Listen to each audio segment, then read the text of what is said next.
Materi pelajaran PJOK pada hari ini saya akan sampaikan yaitu tentang permainan bola besar. Permainan bola besar ada 3 jenis yaitu sepak bola, bola voli, dan bola basket. Pada kesempatan ini saya akan sampaikan tentang permainan sepak bola.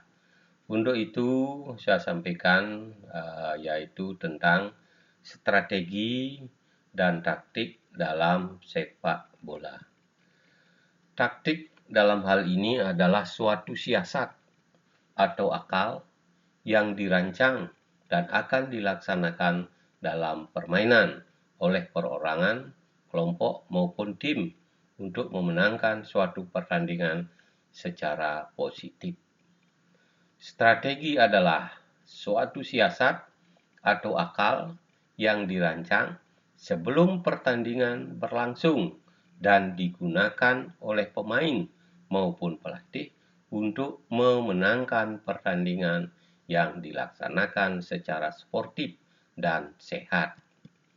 Nah, sedangkan teknik penyerangan atau taktik penyerangan diartikan sebagai suatu siasat yang dijalankan oleh perorangan, kelompok, maupun tim terhadap lawan dengan tujuan memimpin dan mematahkan pertahanan dalam rangka memenangkan pertandingan secara positif.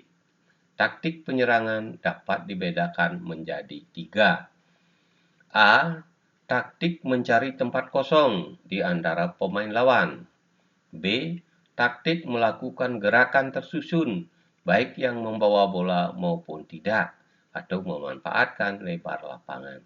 C. Taktik bermain ketat, jeli, melihat peluang. Nah, teknik pertahanan atau taktik pertahanan diartikan sebagai suatu siasat yang dijalankan oleh perorangan, kelompok, maupun tim terhadap lawan dengan tujuan menahan serangan lawan agar tidak mengalami kelelahan dalam pertandingan. Taktik pertahanan dapat dibedakan menjadi 3. A. Man-to-man defense atau pemain membayangi satu lawan atau 1 lawan 1. B. Zona defense. Setiap pemain bertanggung jawab atas daerah pertahanannya. C. Kombinasi, yaitu taktik man-to-man defense dan zona defense. Nah, taktik perorangan adalah suatu siasat yang dilakukan oleh seorang pemain dalam menggunakan kemampuan fisik, teknik, dan mental yang dilakukan dengan proses yang cepat untuk menghadapi masalah yang terjadi dalam suatu pertandingan. Nah, grup taktik diartikan suatu siasat yang dijalankan 2 orang pemain atau lebih dalam melakukan pertahanan dan penyerangan untuk mencari kemenangan secara positif pada suatu pertandingan. Kolektif taktik diartikan suatu siasat yang dijalankan oleh suatu regu dalam menjalin kerjasama untuk mencari kemenangan dalam suatu pertandingan. Nah, taktik permainan sepak bola sangat dipengaruhi oleh dasar-dasar bermain sepak bola, yaitu teknik atau keterampilan bermain atau skill. Bagaimanapun sederhananya taktik yang dilakukan tidak mungkin dapat dikerjakan tanpa penguasaan teknik atau keterampilan yang baik. Artinya, teknik dasar bermain bola harus dapat dikuasai dengan baik. Kondisi fisik atau kesegaran jasmani, taktik harus didasari dengan kondisi fisik yang baik, yaitu tentang dasar-dasar atletik, daya tahan, kekuatan, kecepatan, kelincahan. Tanpa adanya hal tersebut, taktik yang diterapkan tidak akan dapat berjalan secara optimal.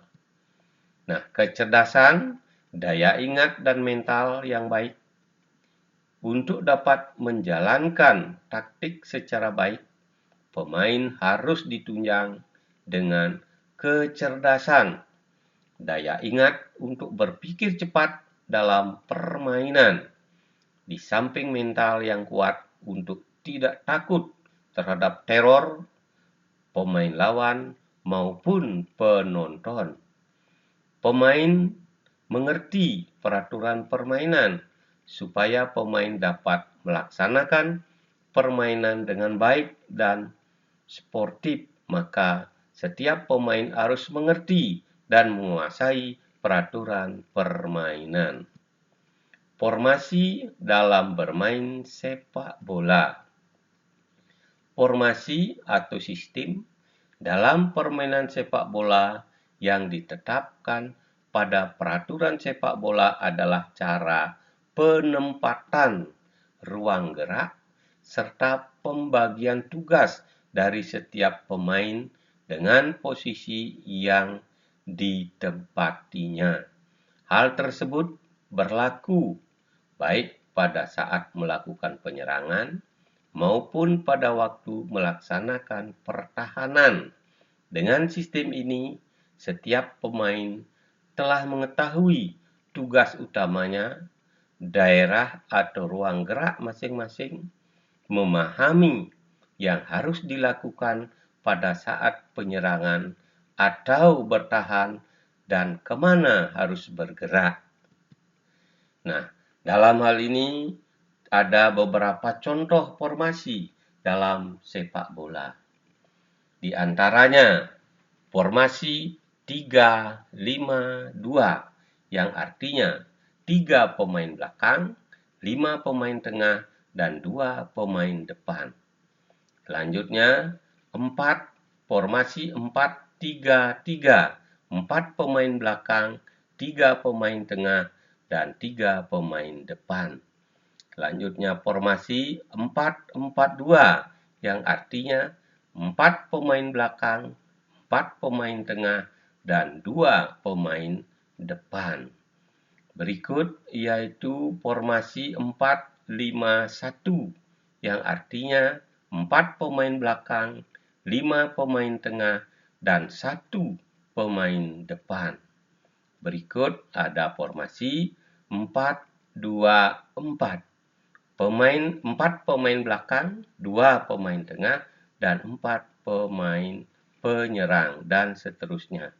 Pada kesempatan ini, saya akan tampilkan yaitu salah satu formasi di antaranya adalah formasi 4-3-3.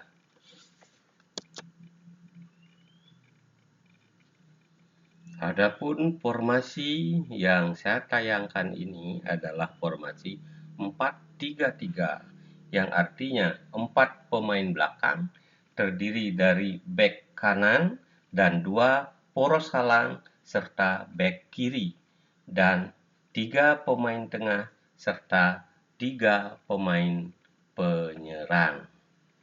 Sekian dan terima kasih.